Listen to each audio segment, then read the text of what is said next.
O desfecho do capítulo anterior da RAM aqui no Brasil tem mais ou menos 2 décadas e não teve exatamente um fim glorioso, mas eis o fato, quem viveu a época se lembra muito bem.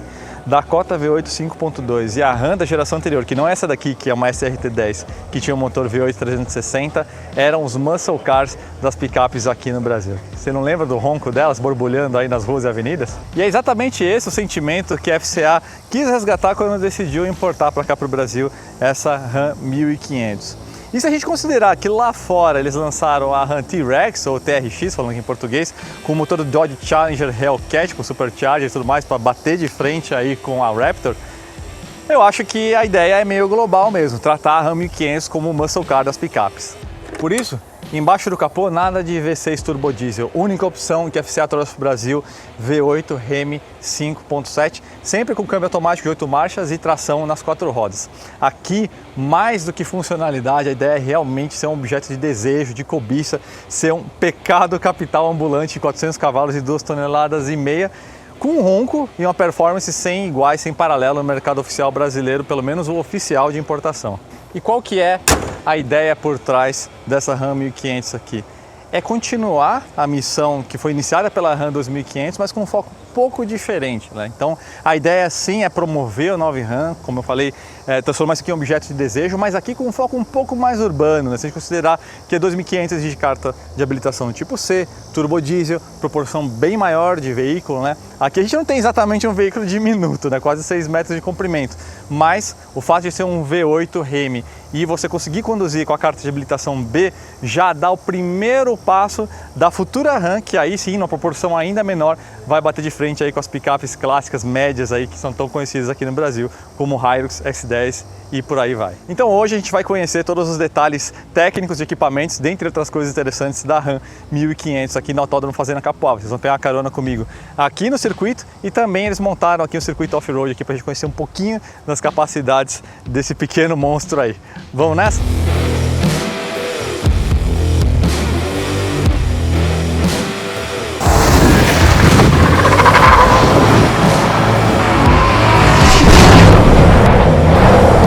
Antes da gente falar de preços e especificações técnicas, vale a pena lembrar, você consegue financiar tanto a RAM quanto qualquer outro veículo 0 km ou com até 5 anos de uso, com muita facilidade pelo Bradesco Financiamentos e autoline.com.br.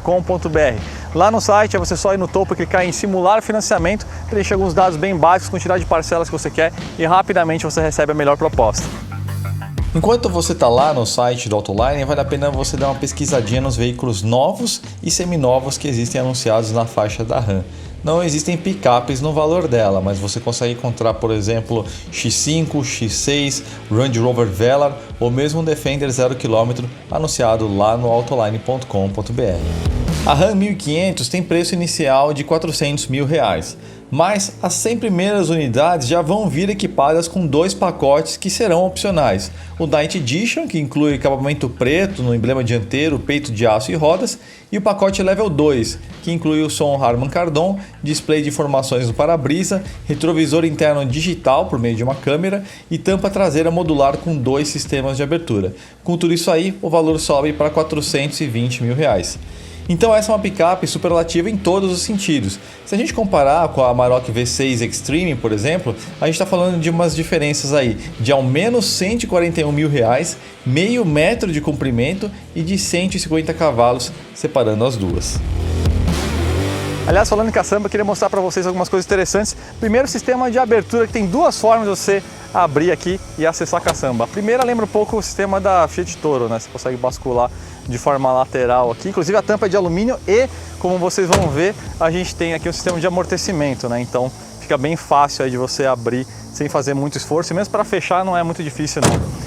E outra coisa que eu queria mostrar para vocês é aqui do lado a RAM Box ou RAM Box, que são esses compartimentos laterais aqui, totaliza um pouco mais de 200 litros, então é legal para você carregar aí objetos pequenos, não fica aquela coisa solta ali dentro da caçamba, né? E como vocês estão vendo aí, a gente tem aí uma tomada de 400 watts, 115 volts aí, para você carregar aí, de repente fazer algum som, alguma coisa do tipo. A capacidade de carga aqui não é muito lá diferente do inverso das picapes médias não, a gente está falando de 610 kg e 1.200 litros de volume aqui na caçamba. Em termos de design, a gente tem o DNA clássico da Ram bem presente aqui, né? Então esses faróis um pouco mais afilados, essa grade bem pronunciada, essa cara de bad boy tipo que acompanhou aí toda a história da Ram. Então, o negócio interessante aqui é que o design dessa geração aqui foi supervisionado pelo Ralph Gilles, né, que era presidente da divisão SRT. Então, especialmente essa versão aqui, a Rebel, ela tem um pouco desse toque aí de SRT, né, nos elementos de design e também conversa aí um pouquinho com uma relativa rival Raptor, né, a Ford Raptor F-150.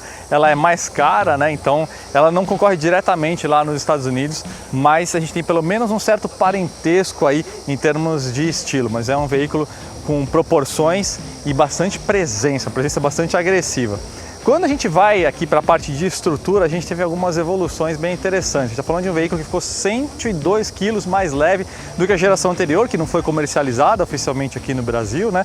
Muito disso pelo uso abundante de aços de alta resistência, né? Que permitem que você empregue paredes mais finas sem perda de resistência. Então a gente está falando de 98% de aços de alta resistência aqui no chassi e 54% da carroceria composta desse tipo de aço, né? O chassi, inclusive, ele foi reprojetado considerando aí dois elementos. Um é que agora a gente tem a seção em D, né, fechada, né, eles chamam de boxed, né? Então isso ajuda muito aí na questão de rigidez, de resistência, e também o próprio projeto aí do chassi considerou melhor a distribuição de tensões e de forças durante o impacto, inclusive a intrusão de roda, né? A gente tem inclusive um reforço bem parrudo aqui atrás da caixa de roda para deixar o veículo mais seguro. V8 Hemi 5.7, como eu falei, um motor terceira geração no Hemi, inclusive, muito conhecido aí por todo mundo, né? Que, pô, 300C, Challenger, Charger, Cherokee, as gerações anteriores mais próximas da Ram, né? Então é um motor mais do que validado, 17 anos em fabricação. Esse ronco que vocês estão escutando não é desse Hemi, sim de uma cigarra que está fazendo a presença aqui do nosso lado. Cara, esse é um motor, então, com 17 anos de história.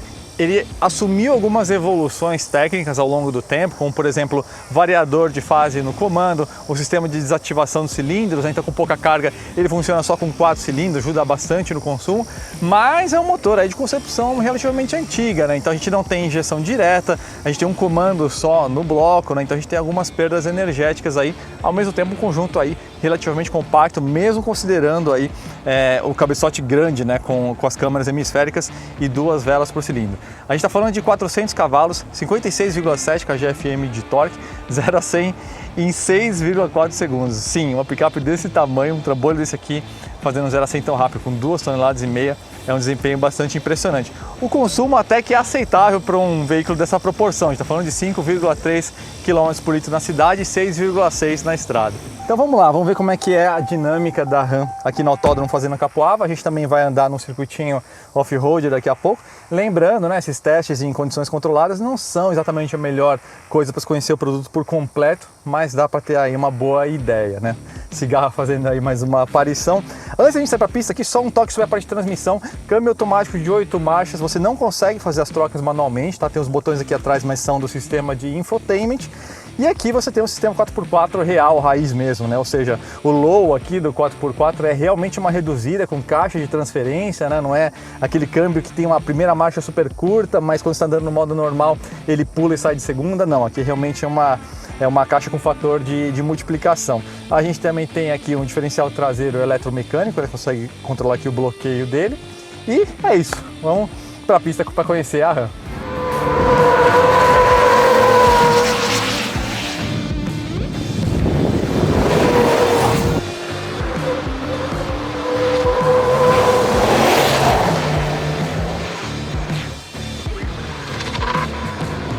Bom, vamos ver então como é que é a tocada da Ram 1500 e como é que é a pegada desse Hemi. Força de aceleração, você já deve esperar, né? Belo ronco, aliás. A gente tem 378 milímetros de disco na dianteira, né? Então acho que é até o limite que você consegue chegar numa roda Aro 18, né? Se você olhar a roda, ela tá bem no limite do espaço, né? Então, de freio aqui a gente está bem servido, é lógico que muitas voltas em sequência a gente não ia conseguir fazer, Caixa de direção até razoavelmente rápida, mas ainda segura para uma picape, então fica aquele temperinho esportivo, né? Aqui nesses S a gente pega um pouquinho de transferência lateral de carga, é bom para a gente conhecer um pouquinho. Olha só que delícia! E aqui, se a gente dá pé, ó, a traseira começa a querer sair, ó. Muito legal, ó, que divertido. A gente tem mais ou menos 3 metros de entre-eixos aqui, né? Então é lógico que a inércia polar aqui cobra um preço, né? Então não é o veículo que vai mudar de direção super rápido. Mas para um veículo dessa altura, dessa largura e com esse entre-eixos imenso, tocada até que impressiona bastante. E lembrando, hein, com pneus ATR aqui, e inclusive mais off-road que on-road, né? Então, dinamicamente aqui o negócio tá bem divertido, viu? E essa trilha sonora desse ronco também é outro capítulo à parte, né?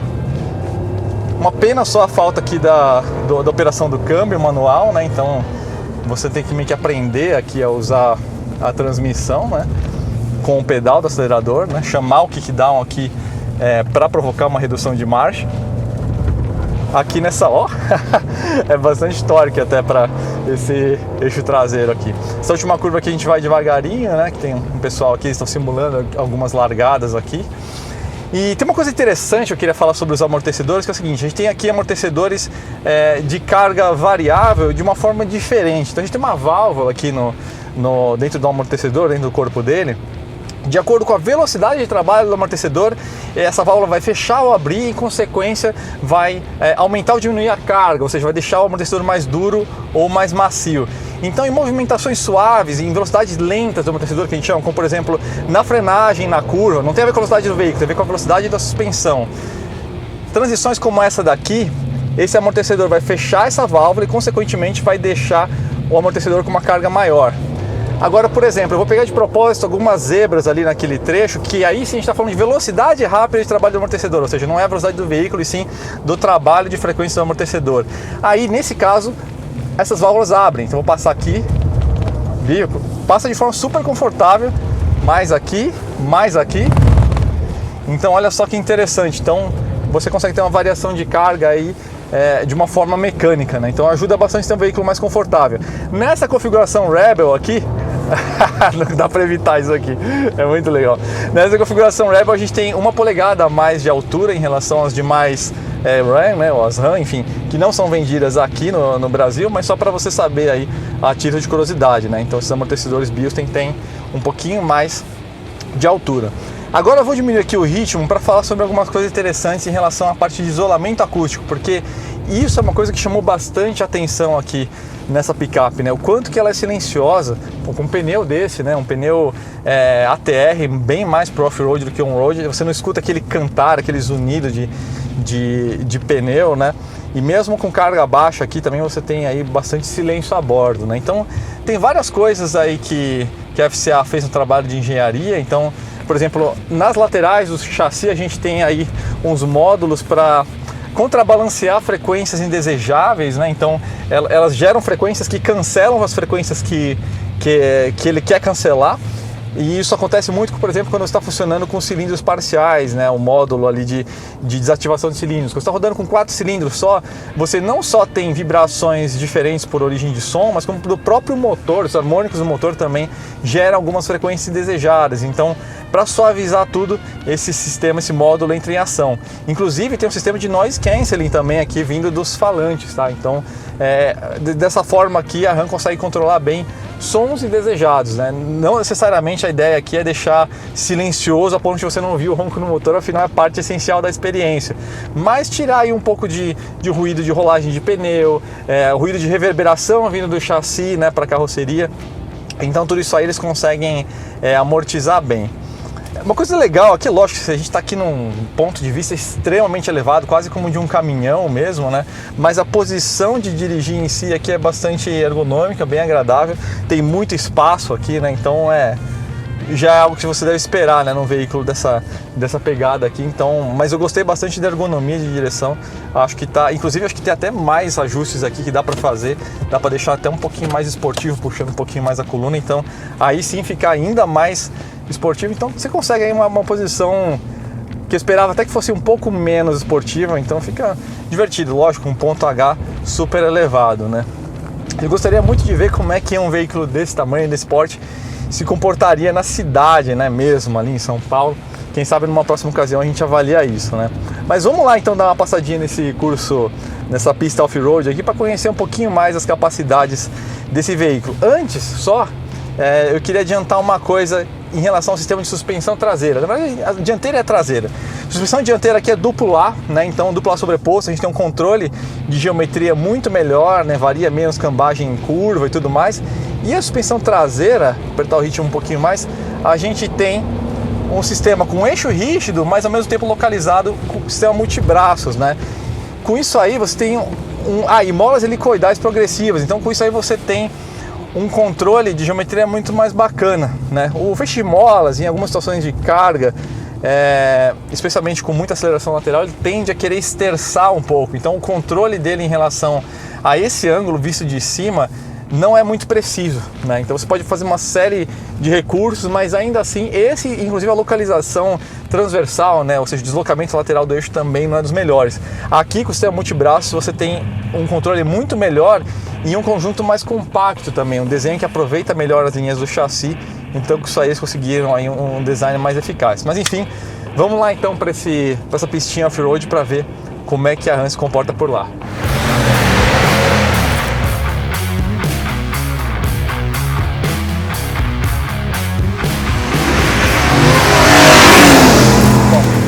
Então aqui como é que é nesse off-road bem light, na verdade. Eu acho que não vai dar para descobrir muita coisa aqui, na verdade. Para ter uma ideia, tem uns obstáculos transversais, vamos sacudir um pouquinho aqui, mas para uma picape desse porte não é absolutamente nada. Uma cutucadinha aqui. Caixa de ovos aqui, sim, a gente balança um bocadinho, um bocadão.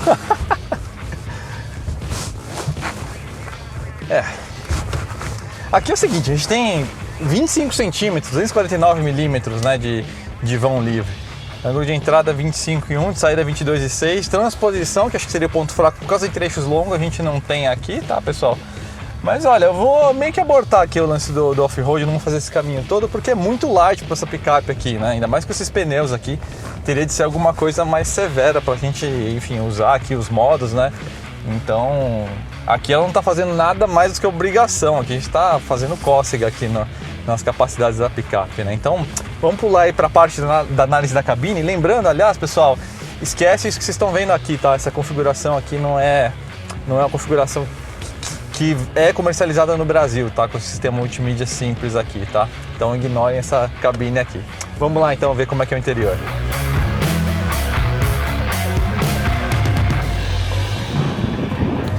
Aqui dentro, se você tem alguma familiaridade aí com a linguagem de design da Dodge e da Jeep, você vai se sentir em casa, porque é meio que o cruzamento das duas, né? Aqui a linguagem básica é trabalhar com blocos grandes, transmitir a ideia de solidez, de robustez e materiais orgânicos, né? Então tem uma enorme profusão de couro legítimo aqui, a FCA fez questão de frisar, né? E acho que vale a pena começar, inclusive, por esse sistema multimídia aqui, tela de 12 polegadas e o Connect, né? Coisas interessantes aqui, como por exemplo, parte de controle de ventilação, de climatização, você tem os botões aqui, né? Pessoal mais a velha agora, vou ligar aqui a picape para conseguir ter acesso a todas as funções para mostrar para vocês. Então você consegue controlar aqui a ventilação, temperatura, da mesma forma que também de forma digital aqui, ó, nesse sliderzinho aqui em clima, aqui, tá vendo? Dá para controlar por aqui também. Enfim, direção do ar e tudo mais. E aqui tem os recursos interessantes, olha só, beleza, tem aquecimento de banco, de volante. Talvez para o Brasil fizesse mais sentido ventilação, né? Mas o carro vem configurado assim dos Estados Unidos. Aqui você consegue controlar também o retrovisor fotocrômico. Inclusive esse retrovisor aqui em específico é aquele digital, tá? Então quando você faz esse movimento aqui nessa aba, ele começa a transmitir imagem da câmera dali de trás. O que parece não fazer sentido agora, mas quando você tem muita gente ou carga obstruindo a sua visão, faz bastante sentido, né? Aqui você consegue ver a câmera de ré e duas coisas interessantes. Câmera 360, que já é meio que um padrão hoje, né, para esse segmento mais de luxo, e câmera frontal, essa sim aqui é uma coisa bem interessante para quem faz muito off-road, vai fazer uma transposição de terreno ali que você não enxerga para onde você está indo. Essa câmera aqui é uma mão na roda, né? Tem a parte de ergonomia que eu já comentei na parte on-board, né? Então você consegue uma amplitude muito boa, é um veículo confortável seguramente para viagem, até pelo abuso que a gente deu na pista já deu para sentir que trata bem o corpo. Controle de transmissão fica tudo aqui, como a gente viu no começo do vídeo, né? Leva um tempinho para você se acostumar, ao mesmo tempo libera espaço para esse sarcófago aqui, né? Eu nunca vi um porta-trecos tão grande. Aqui você tem o carregador wireless, 2 porta-copos, um porta-objeto e um negócio aqui que você consegue colocar muita coisa aqui. É muito grande. Inclusive eu acho que é modular esse elemento aqui, ó. Você consegue correr ele dentro aqui. Pessoal, é muito grande, dá para você enfiar um laptop aqui, mais uma garrafa de Coca-Cola 2 litros, enfim, muita coisa você consegue transportar aqui. E aqui também na RAM a gente tem alguns recursos de segurança bem interessantes que são meio padrão no segmento de veículos de luxo, os carros, né? Então, por exemplo, aqui a gente tem o controle de velocidade cruzeiro adaptativo com stop and go, né? Então você parar no trânsito, congestionamento, para e anda, ele não desativa, né? Ele não desarma. Tem um recurso de aviso de tráfego transversal que é muito importante num veículo tão comprido quanto esse. Então, se você está saindo de uma vaga na transversal e tem um veículo vindo, ele avisa, né? E aqui, enfim, os outros recursos já são mais padrão no segmento, né? Aviso de ponto cego, o lane keep, né? O aviso também se você está distraído e começa a sair da faixa. Mas num veículo desse porte, acho que é algo bastante importante. Vamos dar uma conferida agora no espaço traseiro. Tem um lado só que as picapes off-road como essa, você precisa realmente está inspirado para conseguir subir. Mais uma vez aqui dentro, com entre-eixos desse, na casa de 3 metros, chega a ser desnecessário o espaço para os joelhos aqui. Então você estica as pernas aqui realmente num esquema limusine para fazer uma viagem extremamente confortável. 3 passageiros aqui, cara, grandes, dá e sobra. Legal que assim, a cabine foi feita aqui de um jeito que, embora o assoalho seja alto, né, você consegue ainda uma posição de perna satisfatória, né, porque o assoalho acaba ficando mais curto. Essa altura que existe aqui entre o assento e o assoalho é sempre menor em veículos utilitários, né? Mas ainda aqui é um ângulo muito bom. Console central aqui a gente tem 2 porta-copos aqui, bem avantajados. Saídas de ventilação, mas sem controle de climatização, tá? Aqui são só saídas de ar. Aquecimento aqui nos bancos e 4 entradas USB e mais uma porta aqui de 115 volts. Então, para molecada, para viajar, tá de ótimo tamanho. Agora vamos para as conclusões então.